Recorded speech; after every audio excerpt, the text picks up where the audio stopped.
Hello, everybody. Yes, you are in class 11th and you are cordially welcome in this new session of lectures. New session of lectures because I had started the series of lectures for class 11th 1 month earlier, but because of the change in syllabus, it had to stop actually. As UP board had adopted the syllabus of NCERT so far as English is concerned. Therefore, we are going to start this new session of online lectures so that you could get a proper benefit with it, and as it has been messaged to you for the online test in the month of July. Therefore, it is quite necessary to take up the syllabus as soon as possible.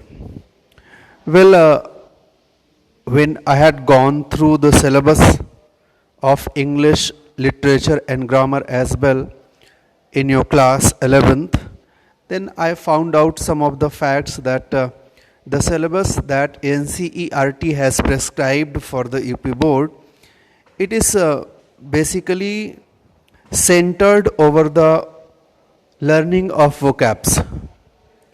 Well, you are learning literature part, but the vocabulary, importance over learning the vocabulary is quite prevalent in it.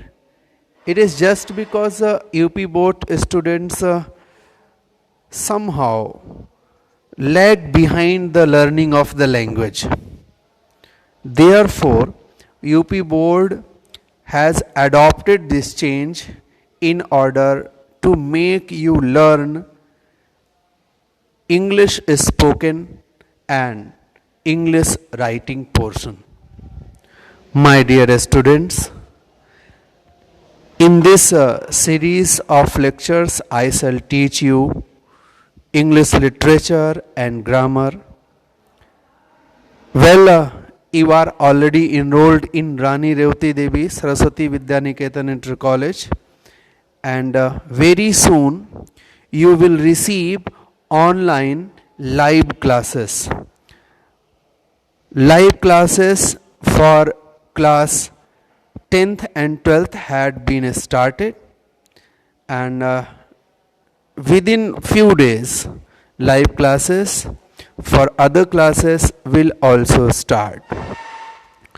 That is all that I needed to give you some basic information about the further proceedings and how the syllabus had changed itself and how we should be prepared for that. Well, this is the very cover photo of your book. You can simply find it out over here that Hornbill and Snapshots, these two books are related with literature, and along with it some grammatical sections will also be talked into as a composition section where you will learn the message writing, notice writing, letter writing, essay writing, and so other things. And in grammatical section, the whole grammar part that was in UP board, it had been adopted as it is. Let's see. You can simply see the contents over here. The Portrait of Lady by Khushwant Singh, and then a photograph. It is a poem by Shirley Tolson. Yeah, definitely. Actually, it was not clear in my book. Once again, I am just yes, Shirley Tolson. This was the poem by a photograph. This is the name of the poem. Today I shall not discuss about so many things. Actually, I shall just take up your this first chapter, that is the Portrait of a Lady. Here I have given you the contents of Hornbill, and just together with it I have given you the contents of snapshots. Move further. Well, coming to the text now. Actually, Khushwant Singh was a migrant Indian. Basically, he was born somewhere, abroad, but he was Indian. Basically, he was of Indian origin. Therefore, the very pattern of family, the setup of family setup of Indian way of life, the cultural background of India, that he had perhaps heard from someone, perhaps sometimes faced it directly. Actually, in this very essay, he wishes to explain all that he had to us so that we could also be benefited with his lecture. Actually, in this very chapter, Khushwant Singh is talking about his personal life. And because he is not only talking, he has written an essay about his life. When someone writes a story about his life, then the story of life is known as biography. Bio, it is related to life, and graphy means the written story. Meaning to say, when there is a written story of someone's life, it is known as biography. But if the person has himself written the life story of his own life, then this is called autobiography. So Khushwant Singh has written this essay in the form of as an autobiography. So I think you are now clearly aware of the term autobiography. Keep this term into your mind, because when I shall take up the text, you will find some of the terms, some of the feelings that he had personally shared in this essay. Now, if going towards the story, then I would like to tell you that he shares his experience with her grandmother actually. He was very cordially connected to his grandmother, and his grandmother loved him too much as a, yes, of course, grandmothers love us too much basically. So the same was with the author, and he wanted to pay a tribute to her after her death. Therefore, he had written this autobiography to make us aware of the feelings that we had developed toward our grandparents and the feelings of our grandparents towards us. Yeah, of course, when you will read and understand this text, sometimes you will be emotional about your parents and grandparents. Let's see, my dear friends, my dear students. Yeah, of course, all of you are friends also, because you are an intermediate, and your thinking, your mind has developed a lot, and without being a true friend, we cannot share our ideas to one another. Therefore, to be a teacher, it is quite important to be a friend of yours, so that I could give you something extra, even that is needed to you more than that. Let's open your books so that I could start the chapter. I hope you have opened the book, and the first passage of the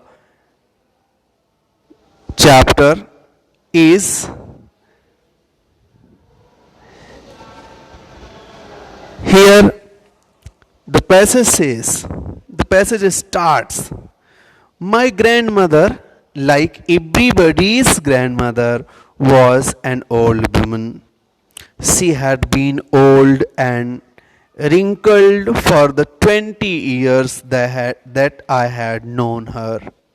People said that she had once been young and pretty and had even had a husband, but that was hard to believe.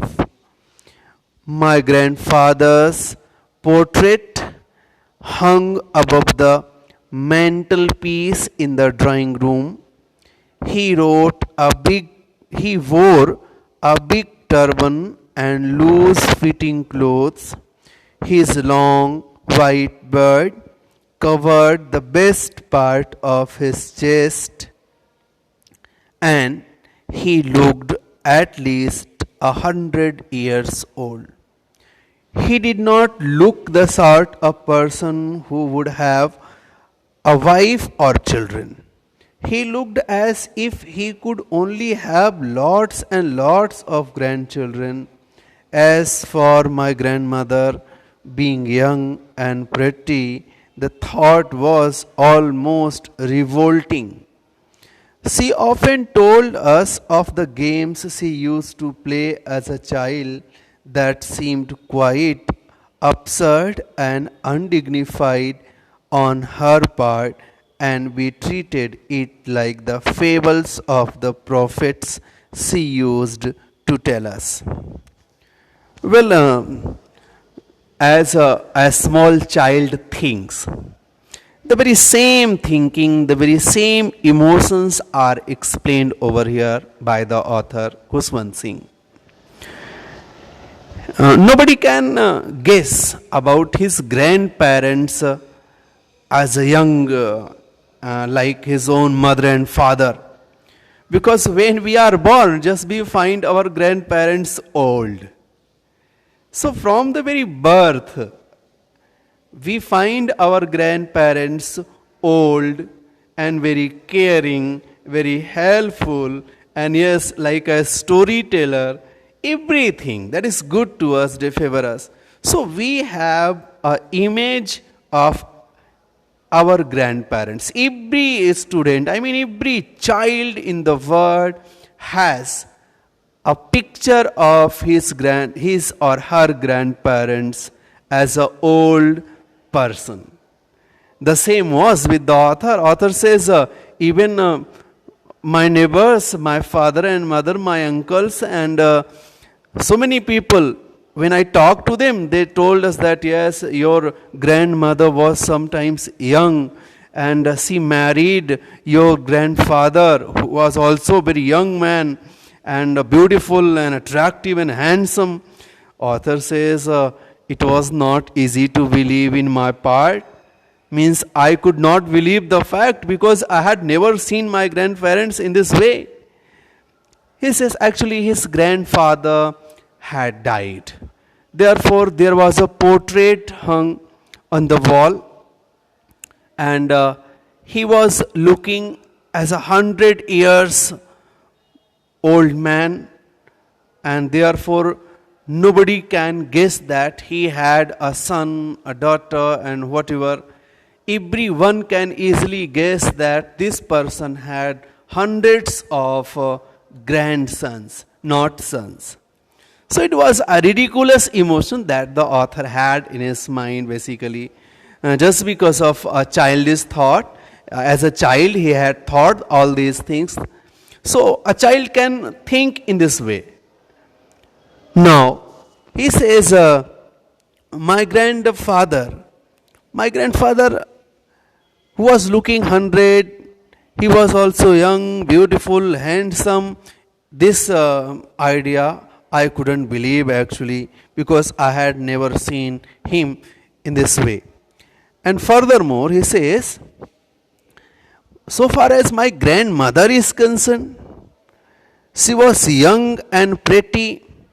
He says, the thought, it was revolting for me. Revolting means unbelievable thought. He says, I couldn't believe that she was pretty, she was young, she had married, she had a husband. So says she often told us of the games she used to play as child. Says my grandmother when she was talking to me, she told me that yes, she was playing games in her childhood.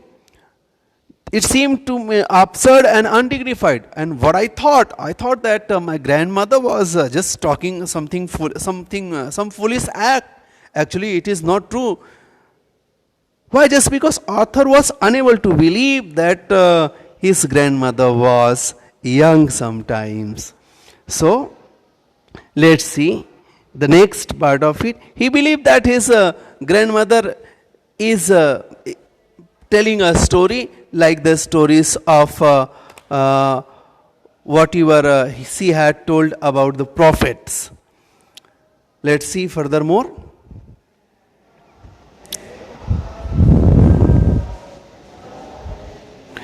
She says, author furthermore says, she had always been short and fat and slightly bent. Her face was a crisscross of wrinkles running from everywhere to everywhere. Now, the author is telling us, describing us, the image of his grandmother that he had in his mind. He says, my grandmother was a short lady, she was a fat lady, and slightly bent, and her whole body was bent actually. Bent means you can simply say झुका हुआ, उनका शरीर झुका हुआ था, slightly bent.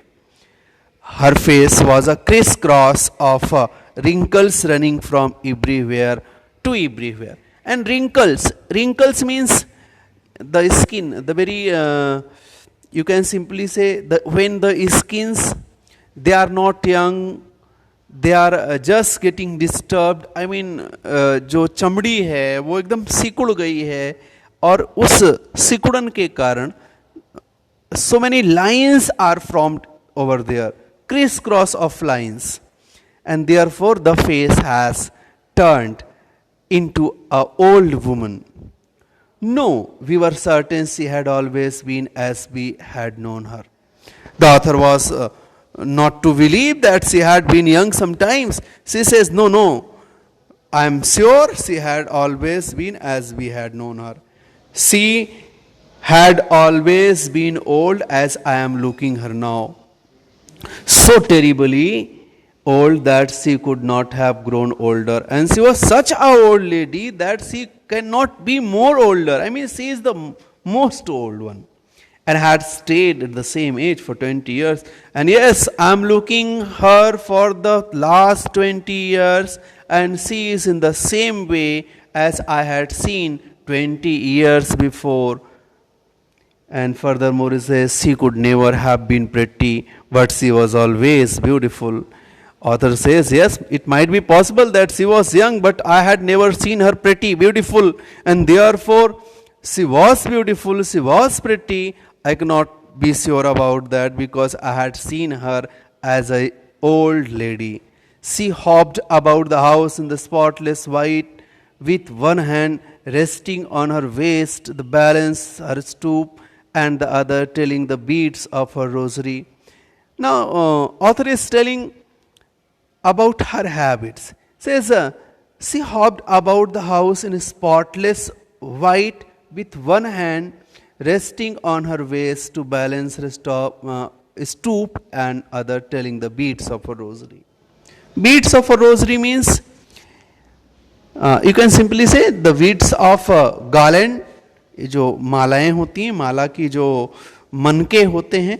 So she had always a very rosary in her hand, and she was counting them because of the old age. She was always remembering the God. She was a faithful person. She had a very firm faith in God. So says, and one hand she had always over her waist, so that she could make the balance of her body, so that she could not fall. And says her silver locks were scattered untidily over her pale puckered face, and her lips constantly moved in inaudible prayer. Yes, she was beautiful. She was like the winter landscape in the mountains, an expanse of pure white serenity, breathing peace and contentment. Let's see. Her silver locks were scattered untidily over her pale, puckered face. Silver locks. Locks means her hairs. Her hairs were silver. I mean, they had been completely white. Were scattered untidily over her pale, puckered face. And those hairs, white hairs, were on her face. Puckered face means the old looking face, the very wrinkled face, and her lips constantly moved in inaudible prayer. And her lips were always moving, remembering the God, calling the God. I mean, she was always praying basically. And says, she was like the winter landscape, and she was looking like a landscape. Landscape means greenery in the mountains, and over the mountains, the beauty over the mountains. How is the beauty over the mountains? Actually, whenever there are the snowfall over the mountains, it looks completely white and beautiful. And the same was the truth about his grandmother, an expanse of pure white serenity, breathing peace and contentment, because her hairs were very white, and she was of course, she had gone very old. She was also a very white skin woman. Therefore, she was looking quite beautiful still in her old age. My dear students, I think it is okay. Today, it was the introductory lecture for you. From the next lectures, I shall move on in a very fast speed, so that I could cover the whole syllabus of your your class 11th, so that you could timely prepare your syllabus and you could appear into the test and examinations. Be prepared every day and prepare your notes, read your textbooks properly, and try to explain the lines, try to make the questions from the text. If you have any problem in the text, you can comment in the video. And one more thing, you can comment your questions also in the comments of the video, so that I could answer them. So whenever you will question, I shall answer it properly. So a very best of luck for today. A very, very good day. Thank you so much.